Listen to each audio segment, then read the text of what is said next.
सभी साथियों को राम राम। स्वागत है आप सभी का आपके अपने YouTube channel GK GS by Harish Bhardwaj official YouTube channel के अंदर। एचएसएससी 2026 के लिए हमारी जो कंप्यूटर की सीरीज चल रही थी, इसमें जो है आज हमारा लास्ट चैप्टर आने वाला है। लास्ट क्लास हमारी होने वाली है, क्लास नंबर 43 हम यहाँ पर करने वाले हैं। और आज हम यहाँ पर PYQ करने वाले हैं। किस लैंग्वेज से? पाइथन लैंग्वेज से जो है हम यहाँ पर PYQ करने वाले हैं मेरे भाई, ठीक है। इसकी थ्योरी कंप्लीट मैं कल वाले जो है चैप्टर में करवा चुका हूँ। कल हमारी जो क्लास हुई थी कंप्यूटर की, उसके अंदर मैं इसकी कंप्लीट थ्योरी करवा चुका हूँ। आई होप आपने वो थ्योरी वाली क्लास कंप्लीट देखी होगी, क्योंकि उसी थ्योरी क्लास से जो है आज टॉप 50 क्वेश्चन जो है हम यहाँ पर करने वाले हैं मेरे भाई, ठीक है। इससे पहले मैंने आपसे जो कमिटमेंट किया था बेसिक टू एडवांस का मेरे भाई, ठीक है। बेसिक टू एडवांस का जो मैंने कमिटमेंट किया था वो मैंने कंप्लीट कर दिया है। 11 चैप्टर मैं यहाँ पर जो है बेसिक करवा चुका हूँ, और इसके बाद जो मैं 4 चैप्टर करवाए हैं वो जो है एडवांस करवा दिए हैं। इसके बाद जो भी कुछ रह जाएगा वो सारा हम जो है प्रैक्टिस सेट के अंदर जो है देख लेंगे मेरे भाई, ठीक है। वैसे बहुत कुछ हम यहाँ पर कंप्यूटर में कर चुके हैं। मात्र 10 मार्क्स की जो है कंप्यूटर आपसे पूछी जाएगी, तो यहाँ से मुझे नहीं लगता कुछ भी क्वेश्चन बाहर जाने वाला है। एवरीथिंग हम यहाँ पर कर चुके हैं। इसके अलावा कोई भी अगर आपका डाउट, क्वेरी, सजेशन हो तो आप कमेंट सेक्शन में कमेंट करके बता सकते हैं। वीडियो सीरीज आपको कैसी लगी वो भी आप मुझे प्लीज़ बता दीजिएगा। इसके बाद जो अभी जो नेक्स्ट मंडे आएगा, कल से जो नेक्स्ट मंडे आएगा ना, इस वीक अभी कुछ नहीं करेंगे। इस वीक थोड़ा सा मुझे टाइम चाहिए, क्योंकि अभी हमारी जो है इंपॉर्टेंट सीरीज स्टार्ट होने वाली है साइंस की मेरे भाई, ठीक है। साइंस से भी लगभग 15 जो MCQ हैं वो पूछे जाते हैं HSSC के अंदर। तो ये सीरीज जो है नेक्स्ट वीक से हमारी स्टार्ट हो जाएगी। एक वीक मुझे इसके अंदर काम करना पड़ेगा, MCQ वगैरह बनाने पड़ेंगे और ऑफिशियल क्वेश्चन थोड़े से देखने पड़ेंगे, तो इसमें थोड़ा सा टाइम लगता है, ठीक है। तो नेक्स्ट वीक से हमारी जो है ये साइंस स्टार्ट हो जाएगी। इतने हमारी जो इंडिया जीके है वो भी बिल्कुल जो है एंड के नियर बाय जो है लग जाएगी मेरे भाई, ठीक है। तो जुड़े रहिएगा, एक ही स्थान पर जो है सारी चीज़ें आपको यहाँ पर मिल रही हैं, ठीक है। और इन सभी की PDF बिल्कुल आपको फ्री में मिलेगी हमारे टेलीग्राम चैनल पर, जिसका लिंक आपको इसी वीडियो के डिस्क्रिप्शन में मिल जाएगा मेरे भाई, ठीक है। तो चलिए आज के वीडियो सेशन की शुरुआत कर लेते हैं। क्वेश्चन नंबर फर्स्ट पर चलते हैं। पाइथन से रिलेटेड सारे क्वेश्चनों को एक साथ देख लेते हैं। क्वेश्चन नंबर फर्स्ट में क्या बोला गया? पाइथन भाषा के जनक कौन है भाई, ठीक है। तो फादर ऑफ पाइथन किसको बोला जाता है? तो गाइडो वैन रूसम को जो है पाइथन का जो है फादर बोला जाता है। ऑप्शन नंबर बी यहाँ पर बिल्कुल करेक्ट हो जाएगा। 1991 में, ठीक है। तो पाइथन को 1991 में यानी कि 1991 में जो है गाइडो वैन रूसम के द्वारा जो है विकसित किया गया था मेरे भाई, ठीक है। ईयर भी जो है आप याद रखेंगे। क्वेश्चन नंबर फर्स्ट का जो है right option option number B हो जाएगा। नेक्स्ट क्वेश्चन पर चलते हैं, क्वेश्चन नंबर सेकंड के ऊपर। क्वेश्चन नंबर सेकंड में बोला गया पाइथन किस प्रकार की प्रोग्रामिंग भाषा है? लो लेवल नहीं है, मशीन लेवल नहीं है, हाई लेवल लैंग्वेज हो जाएगी। ऑप्शन नंबर सी यहां पर बिल्कुल करेक्ट हो जाएगा। पाइथन एक हाई लेवल भाषा है जिसे इंसानों द्वारा पढ़ना और समझना जो है बेहद ही आसान हो जाता है मेरे भाई, ठीक है। ये सारे क्वेश्चन जो हम यहाँ पर कर रहे हैं ना बिल्कुल ईजी लगने वाले हैं अगर आपने थ्योरी सेक्शन देखा है तो मेरे भाई, ठीक है। इसीलिए सारी थ्योरी सेक्शन आपको देखने बेहद जरूरी है मेरे भाई, ठीक है। तो क्वेश्चन नंबर सेकंड का राइट ऑप्शन क्या हो जाएगा? ऑप्शन नंबर सी यहां पर जो है बिल्कुल करेक्ट हो जाएगा। इसके बाद हम आ जाएंगे क्वेश्चन नंबर 3 के ऊपर। 3 में क्या बोला गया है? 3 में बोल रहा है पाइथन में सिंगल लाइन कमेंट के लिए किस चिन्ह का जो है प्रयोग किया जाता है? तो जो पाइथन लैंग्वेज होती है आप सभी जानते हैं, सी लैंग्वेज के अंदर भी, C++ के अंदर जो है कमेंट करने के लिए जो है सिंबल्स का जो है प्रयोग किया जाता है। तो पाइथन में जो है किस सिंबल का प्रयोग किया जाता है सिंगल लाइन कमेंट के लिए? तो इसके अंदर किसका प्रयोग किया जाता है? इसके अंदर जो है इसका नहीं किया जाता है, इसका नहीं किया जाता। ऑप्शन नंबर सी यहां पर बिल्कुल करेक्ट आ जाएगा। हैशटैग का प्रयोग किया जाता है मेरे भाई, ठीक है। पाइथन में हैशटैग यहां पे लिख देता हूं, पाइथन में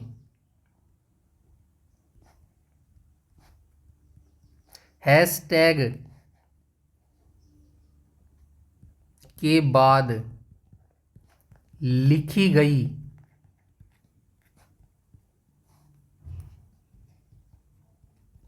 कोई भी बात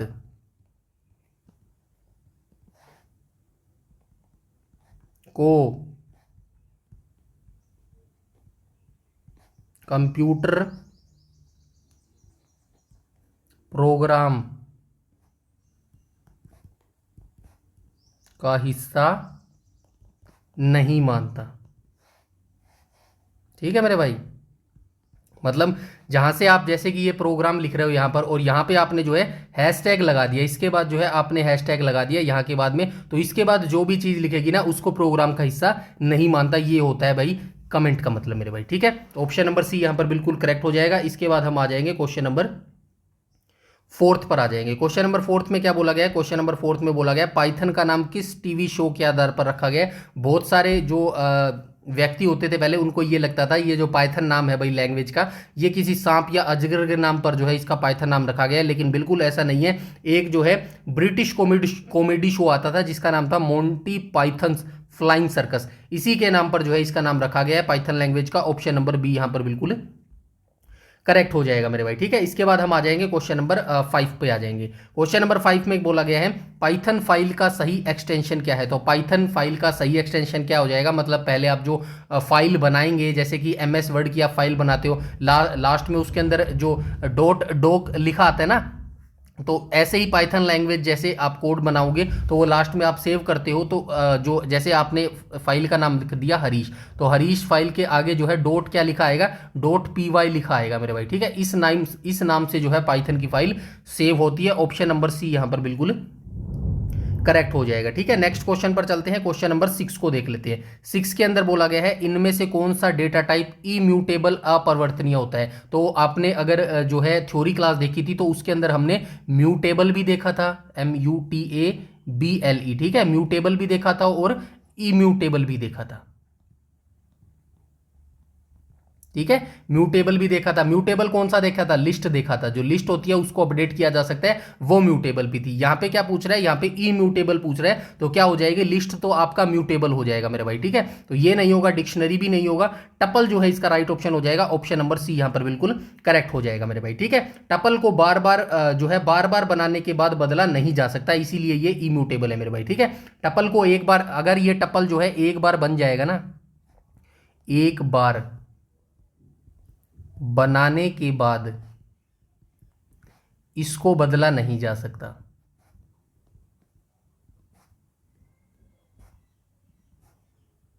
ठीक है। एक बार बनाने के बाद बदला नहीं जा सकता, इसीलिए ये टपल है और इसीलिए ये इम्यूटेबल है मेरे भाई, ठीक है। अगर ये जो लिस्ट है इसको एक बार बनाने के बाद में इसमें एडिट किया जा सकता है, इसीलिए ये क्या है, इसीलिए इम्यूटेबल है मेरे भाई, ठीक है। यहां तक सारी चीजें क्लियर है। इसके बाद हम चलते हैं आगे, क्वेश्चन नंबर 7 को देख लेते हैं मेरे भाई।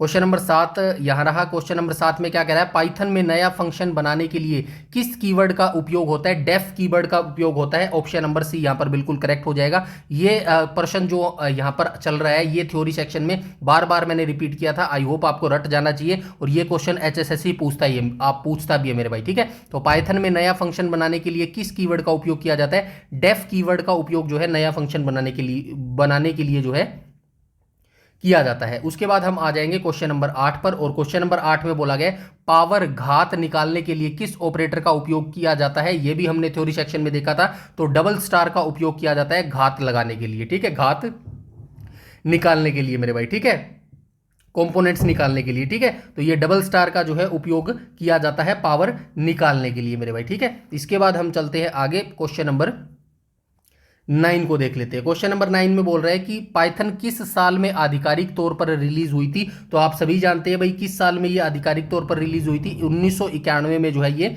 आधिकारिक तौर पर जो है रिलीज हुई थी, क्योंकि आप सभी जानते हैं 1980 के दशक में जो है इस पर काम करना शुरू कर दिया गया था मेरे भाई, ठीक है। 1980 के दशक में जो है काम शुरू हो गया था, लेकिन इसका पहला जो रिलीज आया ना, पहला रिलीज कब आया, ये 1991 में आया। तो ये चीज आप याद रखेंगे, 1991 में जो है पहला आधिकारिक तौर पर जो है रिलीज हुआ था मेरे भाई, ठीक है। इसके बाद हम चलते हैं क्वेश्चन नंबर 10 के ऊपर। क्वेश्चन नंबर 10 में क्या कह रहा है, फ्लोर डिवीजन के लिए कौन सा चिन्ह सही है। तो फ्लोर डिवीजन जो होता है इसके लिए कौन सा चिन्ह जो है बिल्कुल सही हो जाएगा। Option number A, option number B, option number C या फिर ऑप्शन नंबर डी राइट हो जाएगा। तो ऑप्शन नंबर सी यहां पर बिल्कुल करेक्ट हो जाएगा। डबल ये जो स्लैश दिया गया ना, ये जो है डबल स्लैश होता है ना, ये ऑपरेटर भाग देने के बाद दशमलव वाली संख्या को हटा देता है और केवल जो है इंटीजर देता है, यानी कि पूर्णांक देता है, इसीलिए फ्लोर डिवीजन जो है ये राइट हो जाएगा मेरे भाई, ठीक है। तो ऑप्शन नंबर जो क्वेश्चन नंबर 10 जो है इसका राइट ऑप्शन क्या हो जाएगा, ऑप्शन नंबर सी यहां पर जो है बिल्कुल करेक्ट हो जाएगा मेरे भाई, ठीक है। ये क्या है, ये लिख देता हूं यहां पे ऑपरेटर और ऑपरेंड का तो मतलब समझते होगे ना, बताया था थ्योरी सेक्शन में, ठीक है। तो ये ऑपरेटर ये जो ऑपरेटर है भाग देने के बाद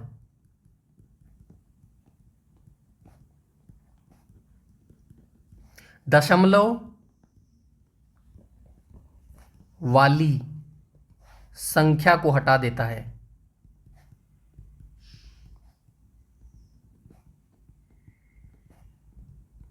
और पूर्णांक यानी कि इंटीजर देता है। ठीक है, यहां तक सारी चीजें क्लियर हुई। क्वेश्चन नंबर 10 का right option option number C हो जाएगा। इसके बाद हम चलते हैं क्वेश्चन नंबर 11 पर। क्वेश्चन नंबर 11 में क्या कह रहा है, क्या पाइथन केस सेंसिटिव भाषा है। केस सेंसिटिव का मतलब क्या होता है, यानी कि एक तो ये हरीश लिखा गया है और एक हरीश ये लिखा गया है।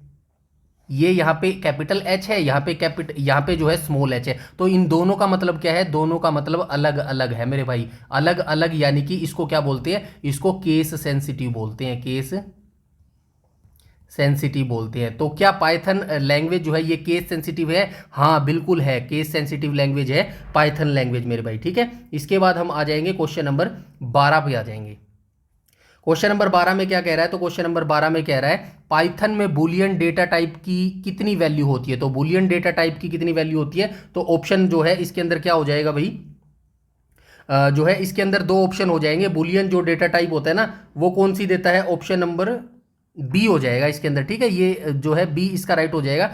डेटा टाइप कितनी वैल्यू देता है, तो ये दो प्रकार की वैल्यू देता है मेरे भाई, दो प्रकार की। एक थोड़ा क्वेश्चन आपको अजीब लग रहा होगा, ये नहीं है कि एक या दो वाला, दो नहीं है, ये दो प्रकार वाला है मेरे भाई। ठीक है, ये क्वेश्चन में थोड़ा सा जो है गलत से आपको शो हो रहा होगा, लेकिन ये क्वेश्चन में ये पूछना चाह रहा है जो पाइथन लैंग्वेज है इसमें जो बूलियन डेटा टाइप है वो कितने प्रकार की जो है वैल्यू देता है और कैसी कैसी वैल्यू देता है। तो ये दो प्रकार की वैल्यू देता है मेरे भाई।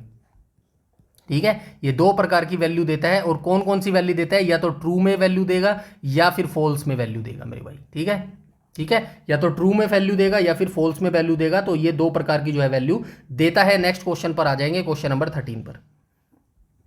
13 में बोल रहा है लिस्ट को दर्शाने के लिए किस ब्रैकेट का उपयोग किया जाता है। तो आप सभी जानते हैं लिस्ट क्या है, एक म्यूटेबल है मेरे भाई, इसमें एडिट किया जा सकता है, और इसको दर्शाने के लिए, इसको दिखाने के लिए किस सिंबल का प्रयोग किया जाता है, करली ब्रैकेट्स का जो है, करली ब्रैकेट सॉरी, इसका जो उपयोग है ये भाई, ये ऑप्शन नंबर सी हो जाएगा। ठीक है, ये स्क्वायर ब्रैकेट बोलते हैं इसको, शायद क्या बोलते हैं, स्केरी ब्रैकेट बोलते हैं। ठीक है, स्क्वायर ब्रैकेट, इनका प्रयोग किया जाता है मेरे भाई। ठीक है, लिस्ट को दर्शाने के लिए जो है स्क्वायर ब्रैकेट के अंदर जो है, इसके अंदर जो है ये लिखा जाता है मेरे भाई। ठीक है, ऑप्शन नंबर सी हो जाएगा करेक्ट क्वेश्चन नंबर 13 का। नेक्स्ट पे आ जाएंगे क्वेश्चन नंबर 14 पे आ जाएंगे। क्वेश्चन नंबर 14 में बोला है डिक्शनरी में डेटा किस रूप में स्टोर होता है। तो डिक्शनरी के अंदर जो डेटा होता है वो किस रूप में स्टोर होता है, की वैल्यू पेयर के अंदर जो है ये डेटा स्टोर होता है। ऑप्शन नंबर बी यहां पर बिल्कुल करेक्ट आ जाएगा। डिक्शनरी में हर डेटा की होती है मेरे भाई, याद रखना, डिक्शनरी जो डेटा होता है ना, हर डेटा की एक की होती है और उसके सामने उसकी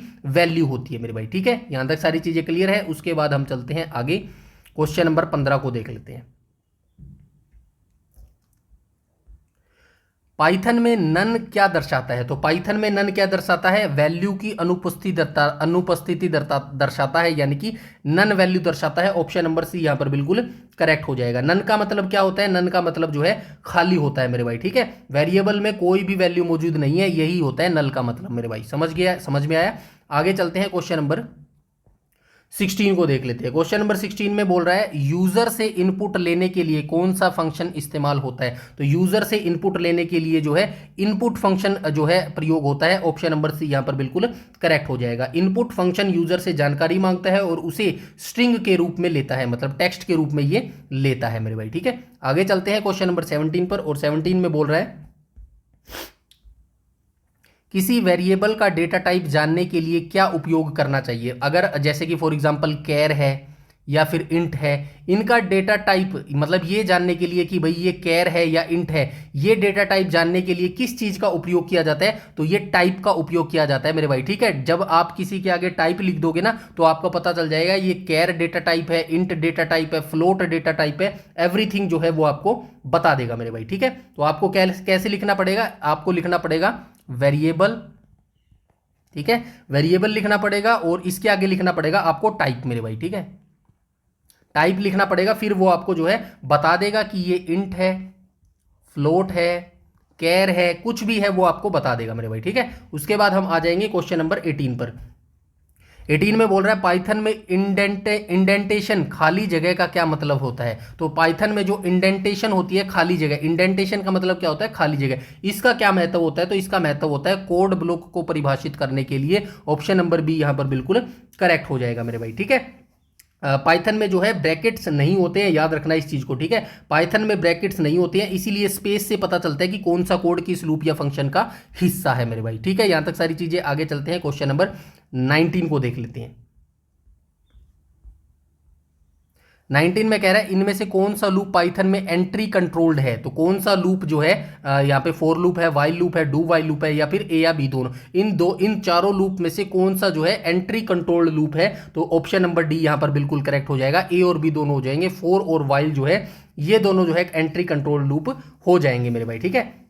जो पाइथन लैंग्वेज होती है ना, इसके अंदर फॉर लूप और वाइल लूप जो है दोनों ही एंट्री कंट्रोल लूप होते हैं, लेकिन जो डू वाइल होता है ना, ये जो है एंट्री कंट्रोल लूप नहीं होता।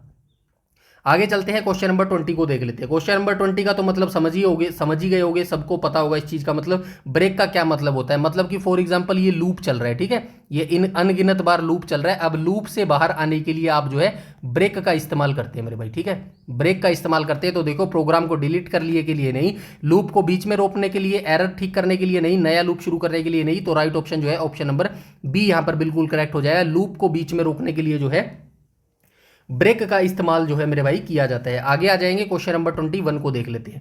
21 में क्या बोल रहा है, कंटिन्यू कीवर्ड क्या करता है। तो कंटिन्यू कीवर्ड क्या करता है, अगले इटरेशन पर कूद जाता है मेरे भाई, ठीक है। कंटिन्यू कीवर्ड क्या करता है, कंटिन्यू कीवर्ड क्या करता है भाई, सीधा अगला जो इटरेशन होता है ना उस पर कूद जाता है। कंटिन्यू उस समय वाले स्टेप को छोड़कर सीधे लूप की अगली बारी पर जो है ये चला जाता है, ये मतलब होता है मेरे भाई कंटिन्यू का। आगे चलते हैं, क्वेश्चन नंबर 22 को देख लेते हैं। 22 में बोला गया है, ठीक है, पाइथन का पहला वर्जन यही है ना, 1 सेकंड भाई, ठीक है। तो ये क्या पूछ रहा है, पाइथन का पहला वर्जन 0.9.0 कहां विकसित हुआ था। तो ये नीदरलैंड में हुआ था मेरे भाई, ठीक है। ऑप्शन नंबर सी यहां पर बिल्कुल करेक्ट हो जाएगा। आगे चलते हैं, क्वेश्चन नंबर 23 को देख लेते हैं। 23 में क्या बोला गया, लैम्डा फंक्शन को और क्या कहा जाता है। तो लैम्डा जो फंक्शन होता है इसको किस अन्य नाम से जाना जाता है। तो इसको एनोनिमस फंक्शन भी कहा जाता है। ऑप्शन नंबर सी यहां पर बिल्कुल करेक्ट हो जाएगा, ठीक है। लैम्डा फंक्शन का कोई नाम नहीं होता, ये आप याद रखना। लैम्डा फंक्शन का जो है कोई नाम नहीं होता, इसीलिए इसे बेनाम या फिर इसका कोई नाम नहीं होता, इसका कोई नाम नहीं होता, इसीलिए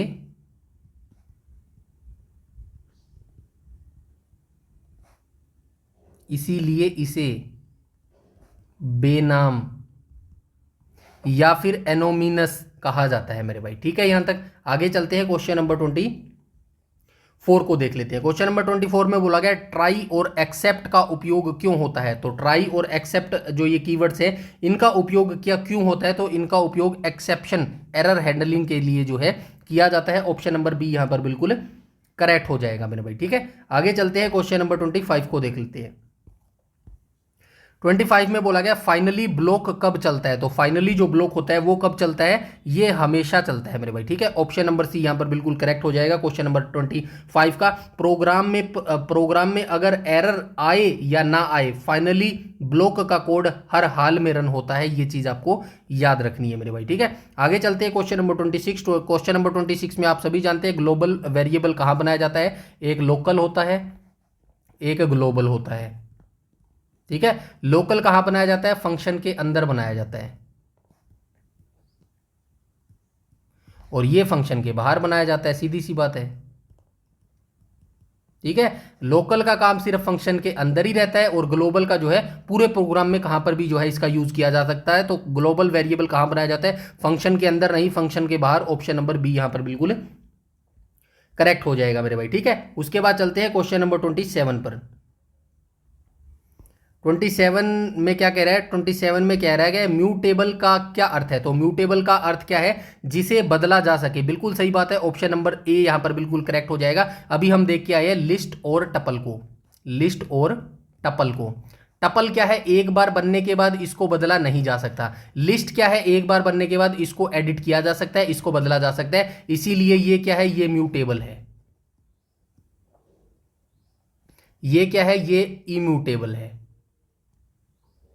ठीक है, ये चीजें आप याद रखेंगे। इसके बाद हम चलते हैं क्वेश्चन नंबर 28 को देख लेते हैं। क्वेश्चन नंबर 28 में बोला गया इज ऑपरेटर क्या चेक करता है। तो इज ऑपरेटर क्या चेक करता है, मेमोरी लोकेशन की समानता चेक करता है इज ऑपरेटर मेरे भाई। ठीक है, ये चेक करता है। क्वेश्चन नंबर 28 का राइट ऑप्शन क्या हो जाएगा, ऑप्शन नंबर बी हो जाएगा मेरे भाई। ठीक है, ये ऐसा होता है मेरे भाई। ठीक है, ये ऐसा है, वैल्यू चेक करता है, वैल्यू चेक करता है, जबकि इज क्या करता है, इज चेक करता है दोनों वेरिएबल एक ही जगह स्टोर है या नहीं। दोनों वेरिएबल एक ही जगह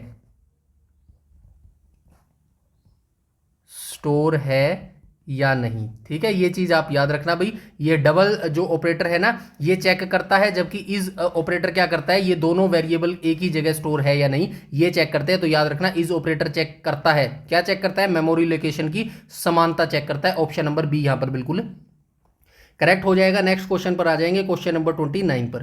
29 में क्या बोला गया, इन ऑपरेटर किस श्रेणी में आता है। तो इन ऑपरेटर जो है मेंबरशिप श्रेणी में आता है। ऑप्शन नंबर सी यहां पर बिल्कुल करेक्ट हो जाएगा मेरे भाई। ठीक है, आगे चलते हैं, क्वेश्चन नंबर 30 को देख लेते हैं। क्वेश्चन नंबर 30 में क्या बोला गया है, इसमें बोल रहा है पाइथन 3.x में लॉन्ग डेटा टाइप का क्या लॉन्ग डेटा टाइप का क्या हुआ। तो ये 3.0 है भाई, याद रखना। ठीक है, ये 3.0 वर्जन की यहाँ पे बात कर रहा है। इसमें लॉन्ग डेटा टाइप का क्या हुआ, जैसे कि हम सी लैंग्वेज में देख के आए थे, C++ में देख के आए थे, वहां पे इंट जो मेमोरी थी उसका डेटा टाइप अलग था, साइज मेमोरी साइज अलग था। ठीक है, लॉन्ग का अलग था, डबल का अलग था।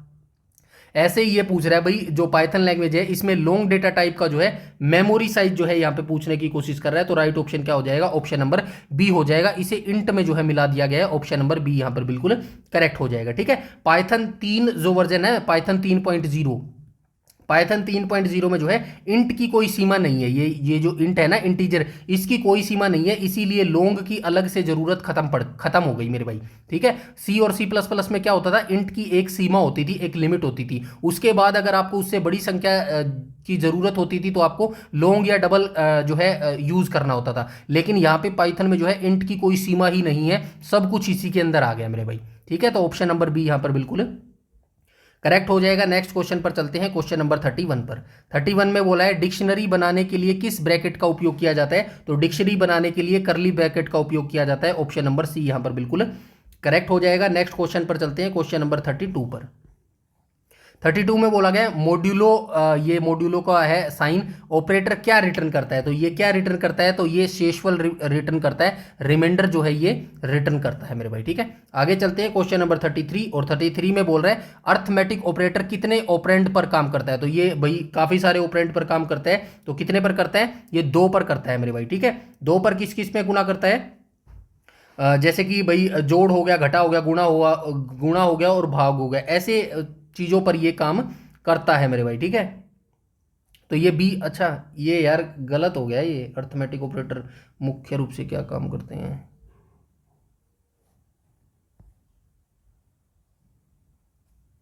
कितने ऑपरेंड्स पर काम करते हैं ना। अच्छा ऑपरेंड्स पूछ रहा है ना, ये 2 आ जाएगा। ठीक है, राइट ऑप्शन हो जाएगा। 1 सेकंड भाई एक बार। ठीक है, ये तो पता है ना, जैसे कि 5 + 3 ये क्या है, 5 और 3 क्या है, ये ऑपरेंड है मेरे भाई। ठीक है, ऑपरेंड्स है, ये प्लस वाला साइन ये क्या है, ये ऑपरेटर है मेरे भाई। ठीक है, तो ये यही पूछ रहा है अर्थमेटिक ऑपरेटर जो है कितने ऑपरेंड्स पर काम करते हैं। तो ये 2 ऑपरेंड्स पर काम करते हैं मेरे भाई। ठीक है, ये कितने ऑपरेंड्स पे काम करते हैं, 2 ऑपरेंड्स पे काम करते हैं। और ये जो अर्थमेटिक है इसका काम क्या होता है, प्लस करना, माइनस करना, ठीक है, मल्टीप्लाई करना या फिर डिवाइड करना, ये जो है अर्थमेटिक ऑपरेशंस करता है मेरे भाई। ठीक है, तो राइट ऑप्शन क्या हो जाएगा, ऑप्शन नंबर 2 यहां पर बिल्कुल करेक्ट हो जाएगा मेरे भाई। आई बात समझ में, यहां तक क्लियर है।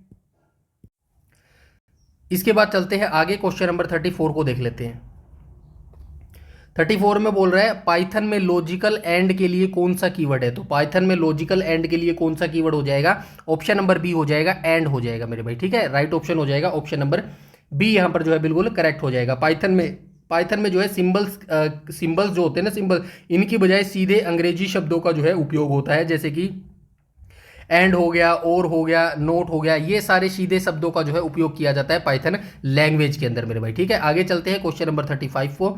35 में क्या बोल रहा है, 35 में बोल रहा है स्ट्रिंग के पहले अक्षर का इंडेक्स क्या होता है, जैसे कि यहाँ पे HARISH, ठीक है, ये स्ट्रिंग हो गया। यहाँ पे ये जो H है ये किस जो है इंडेक्स के ऊपर खड़ा है, ये 0 पर खड़ा है, ये 1 पर, 2 पर, 3 पर, 4 पर और 5 पर, ठीक है। यहाँ पे 6 अक्षर है, तो इसका मतलब ये नहीं है कि एक से ये 6 ये जो है ना H, ये कौन से इंडेक्स पे खड़ा है, ये 5वें नंबर पर इंडेक्स पर खड़ा है, क्योंकि ये शुरुआत 0 से होती है, तो राइट याद रखना ऑप्शन नंबर सी इसका जो है बिल्कुल करेक्ट हो जाएगा मेरे भाई, ठीक है। आगे चलते हैं क्वेश्चन नंबर 36 को देख लेते हैं। 36 में बोल रहा है बैकवर्ड इंडेक्सिंग कहां से शुरू होती है, तो बैकवर्ड इंडेक्सिंग जो है वो हमेशा कहां से शुरू होती है, -1 से शुरू होती है, ऑप्शन नंबर सी यहां पर बिल्कुल करेक्ट हो जाएगा, ठीक है। आखिरी अक्षर को हमेशा -1 से जो है पहचाना जाता है, तो याद रखना बैकवर्ड इंडेक्सिंग कहां से शुरू होती है, -1 से जो है ये शुरू होती है मेरे भाई, ठीक है।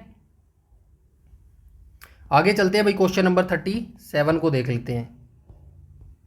37 में बोल रहा है रेंज 5 फंक्शन क्या वैल्यू देगा, तो रेंज 5 जो है ये क्या वैल्यू देगा भाई, फंक्शन क्या वैल्यू देगा, तो ऑप्शन नंबर जो है राइट क्या हो जाएगा, ऑप्शन नंबर बी हो जाएगा मेरे भाई, ठीक है। यहाँ पे अगर आप रेंज लिखेंगे, जैसे अभी मैंने एग्जांपल दिया था ना हरीश का, यहाँ पे 5 लिख दिया आपने, तो ये कैसे देगा, इंडेक्सिंग 0 से स्टार्ट करेगा, 0 1 2 3 4, ठीक है, हो गए ना 5 अक्षर, तो ये 0 से स्टार्ट करेगा मेरे भाई, याद रखना, ठीक है। आगे चलते हैं क्वेश्चन नंबर 38 को देख लेते हैं। 38 में बोला डेफ के बाद क्या लिखा जाता है, तो डेफ कीवर्ड है भैया आप सभी जानते हैं, तो डेफ के बाद क्या लिखा जाता है, तो ये फंक्शन का नाम लिखा जाता है, ऑप्शन नंबर बी यहां पर बिल्कुल करेक्ट हो जाएगा। नेक्स्ट तो देख लेते हैं क्वेश्चन नंबर 39। 39 में बोल रहा है कि रिटर्न कीवर्ड कहां इस्तेमाल होता है, तो रिटर्न कीवर्ड जो है फंक्शन के अंदर इस्तेमाल होता है, ऑप्शन नंबर बी यहां पर बिल्कुल करेक्ट हो जाएगा, ठीक है। फंक्शन अपना काम करने के बाद उत्तर हमें देता है, वापस देता है, वह रिटर्न के जरिए आता है, ये चीज आप याद रखना मेरे भाई, ठीक है। रिटर्न कीवर्ड कहां पर इस्तेमाल होता है, फंक्शन के अंदर इस्तेमाल होता है, और रिटर्न कीवर्ड का इस्तेमाल क्यों किया जाता है, क्योंकि फंक्शन अपना काम करने के बाद जो उत्तर हमें वापस देता है ना, वो रिटर्न कीवर्ड के जरिए ही हमें वापस देता है मेरे भाई, ठीक है। आगे चलते हैं क्वेश्चन नंबर 40 को देख लेते हैं। 40 में बोल रहा है टाइप एरर कब आता है, तो टाइप एरर कब आता है, वही तो टाइप एरर आता है जब गलत डेटा टाइप पर ऑपरेशन हो, जैसे 5+ हेलो आप देंगे ना, तो आपको क्या मिलेगा, टाइप एरर मिलेगा मेरे भाई, ठीक है। ये चीज जो है आप याद रखेंगे भाई, ठीक है। मतलब कहने का ये मतलब है किसी नंबर को किसी शब्द के साथ जोड़ने पर यह एरर आता है, जैसे कि ये नंबर है और यहां पर प्लस में आप कोई शब्द जोड़ रहे हो, तो आपको जो है टाइप एरर जो है मिलेगा, ठीक है। आगे चलते हैं क्वेश्चन नंबर 41 को देख लेते हैं। पाइथन की स्टैंडर्ड लाइब्रेरी क्या है, तो पाइथन की स्टैंडर्ड जो लाइब्रेरी होती है वो मॉड्यूलस का पहले से बना समूह होता है, ऑप्शन नंबर बी यहां पर बिल्कुल करेक्ट हो जाएगा, ठीक है। आगे चलते हैं क्वेश्चन नंबर 42 को देख लेते हैं। 42 में बोला गया बिटवाइज ऑपरेटर किस पर काम करते हैं, तो बिटवाइज ऑपरेटर जो है ये डेसिमल पर काम करते हैं, ऑप्शन नंबर बी यहां पर बिल्कुल करेक्ट हो जाएगा, ठीक है। ये ऑपरेटर कंप्यूटर की सबसे छोटी बिट पर गणना करते हैं, ऑप्शन नंबर बी यहां पर बिल्कुल करेक्ट हो जाएगा। बिटवाइज ऑपरेटर डेसिमल पर जो है काम करते हैं मेरे भाई। 43 को देख लेते हैं। 43 में क्या बोल रहा है, रिक्वायर्ड आर्ग्यूमेंट का क्या मतलब है, तो रिक्वायर्ड आर्ग्यूमेंट का जो देना अनिवार्य हो, ये मतलब होता है, ऑप्शन नंबर बी करेक्ट हो जाएगा क्वेश्चन नंबर 43 का, ठीक है। फंक्शन कॉल करते समय वैल्यू नहीं दी गई तो एरर आएगा, याद रखना मेरे भाई, ठीक है। इसीलिए रिक्वायर्ड आर्ग्यूमेंट का मतलब क्या होता है, जो देना अनिवार्य है मेरे भाई। आगे चलते हैं क्वेश्चन नंबर 44 में क्या बोला गया है, ये एस्ट्रिक्स का उपयोग फंक्शन आर्गुमेंट में क्यों होता है, तो क्यों होता है भाई इसका उपयोग, वेरिएबल संख्या में आर्गुमेंट लेने के लिए इसका उपयोग होता है मेरे भाई, ठीक है। आगे चलते हैं क्वेश्चन नंबर 45 में बोल रहे हैं पाइथन किस ऑपरेटिंग सिस्टम पर चल सकती है, तो पाइथन किस ऑपरेटिंग सिस्टम पर चलता है, काफी इजी क्वेश्चन है, थ्योरी में पहले पैराग्राफ में जो है हमें ये मिल गया था भाई, ठीक है। तो पाइथन किस ऑपरेटिंग सिस्टम पर चल सकता है, कोई बता सकता है मेरे भाई, बताओ फटाफट से कमेंट सेक्शन में कमेंट करके। तो क्या हो जाएगा, मैक, विंडोज, लाइनेक्स सभी पर चल सकता है भाई, पाइथन ऑपरेटिंग सिस्टम पर पाइथन जो है किस ऑपरेटिंग सिस्टम पर चल सकता है, सभी पर जो है ये चल सकता है मेरे भाई, ठीक है। आगे चलते हैं, क्वेश्चन नंबर 46 को देख लेते हैं। 46 में बोल रहा है नन का डेटा टाइप क्या है, तो नन का डेटा टाइप क्या हो जाएगा, नन टाइप हो जाएगा। ऑप्शन नंबर सी यहाँ पर बिल्कुल करेक्ट हो जाएगा। नेक्स्ट देख लेते हैं क्वेश्चन नंबर 47, पाइथन में कीवर्ड्स की संख्या लगभग कितनी है, तो पाइथन में जो कीवर्ड्स की संख्या है वो लगभग कितनी हो जाती है, 30 से 35 हो जाती है मेरे भाई, ये ठीक है, ये चीज आप याद रखेंगे। और तो पाइथन में कीवर्ड की संख्या लगभग कितनी है, तो ये 30 से 35 है मेरे भाई। ऑप्शन नंबर बी यहाँ पर बिल्कुल करेक्ट हो जाएगा। वर्तमान में शायद ये 35 ही है मेरे भाई, ठीक है। कुछ इसके अंदर सॉफ्ट कीवर्ड भी होते हैं, याद रखना, कुछ इसके अंदर सॉफ्ट कीवर्ड भी होते हैं, उनको मिलाकर इनकी संख्या कितनी हो जाती है, 39 हो जाती है, याद रखना। 30 भी दे सकता है, 35 भी दे सकता है, या फिर 39 भी दे सकता है, सारी चीजें याद रखना मेरे भाई, ठीक है। आगे चलते हैं, रिलेशनल ऑपरेटर रिजल्ट क्या आता है, तो रिलेशनल ऑपरेटर का रिजल्ट क्या आता है, हमेशा बुलियन में आता है, ट्रू या फॉल्स में आता है, मतलब कि कंडीशन छोटी है या बड़ी है, ये चेक करके बताता है, ठीक है। आगे चलते हैं 49 में क्या बोला गया, पाइथन एक ओपन सोर्स भाषा है, इसका मतलब क्या है, तो ओपन सोर्स है मतलब कोई भी इसके अंदर एडिट कर सकता है इस कोड को, बहुत महंगी है नहीं, इसका सोर्स सबके लिए फ्री उपलब्ध है, बिल्कुल सही है। ऑप्शन नंबर बी यहाँ पर बिल्कुल करेक्ट हो जाएगा, ठीक है। क्वेश्चन नंबर 50 में क्या बोल रहा है, क्लास क्या है, तो क्लास क्या है, एक असली डेटा नहीं, एक प्रकार का एरर नहीं, एक कीवर्ड जो लूप रोकता है नहीं। ऑप्शन नंबर बी यहाँ पर बिल्कुल करेक्ट हो जाएगा। क्लास और ऑब्जेक्ट हम दोनों देख चुके हैं मेरे भाई, ठीक है, ठीक है। ऑब्जेक्ट, क्लास और ऑब्जेक्ट हम दोनों देख चुके हैं, आई होप आपको पता होगा। ऑब्जेक्ट बनाने का एक ब्लूप्रिंट नक्शा है मेरे भाई, ठीक है। घर बनाने से पहले जो आप नक्शा बनाते हो ना, वो क्या है, वो क्लास है मेरे भाई। उसके ऊपर जो ऑब्जेक्ट बनेगा ये क्या है, ये हमारा असली घर है मेरे भाई, ठीक है। यहां तक सारी चीजें क्लियर हुई, और यहां पर जो है ये हमारा वीडियो खत्म भी होता है, और यहाँ पे हमारी जो है कंप्यूटर की सीरीज भी खत्म होती है मेरे भाई, ठीक है। यहाँ पे हमारी जो है कंप्यूटर की सीरीज खत्म होती है। 43 लेक्चर मैं जो है यहाँ पर करवा चुका हूँ। आई होप यहाँ से आपको बहुत सारी चीज़ें सीखने को मिली होगी, लेकिन हम यहीं पर नहीं रुकेंगे, डोंट वरी। जब आपका PMT PST कंप्लीट हो जाएगा ना हरियाणा पुलिस का, उसके बाद जो है आपकी लिखित परीक्षा की डेट आएगी, उससे पहले ही हम प्रैक्टिस सेट स्टार्ट कर देंगे भाई, हर सब्जेक्ट के मेरे भाई। जो हमने अभी थ्योरी से रिलेटेड पढ़े हैं ना, MCQ भी पढ़े हैं, दोबारा से जो है फिर हम MCQ लगाएंगे, और फिर सिर्फ जो है आप आंसर देंगे, मैं सिर्फ क्वेश्चन रीड करूंगा और आंसर जो है आप मुझे देकर बताएंगे मेरे भाई, ठीक है। आज के लिए इतना ही रखते हैं, बस वीडियो को लाइक कर दीजिएगा और वीडियो को शेयर कर दीजिएगा। इतनी सी जो है मोटिवेशन आपसे जरूर मुझे चाहिए। और वीडियो सेशन कैसे लग रहे हैं, सीरीज कैसी लग रही है, ये सारी जानकारी जो है आप मुझे कमेंट सेक्शन में कमेंट करके जरूर बताएंगे, ये मेरे मोटिवेशन के लिए बेहद जरूरी है मेरे भाई, ठीक है। तो आज के वीडियो में यहीं तक रुकते हैं, मिलते हैं कल मंडे वाली क्लास में, इंडिया GK वाली क्लास में। तब तक के लिए अपना ख्याल रखिएगा और अच्छे तरीके से तैयारी करते रहो। तब तक के लिए धन्यवाद।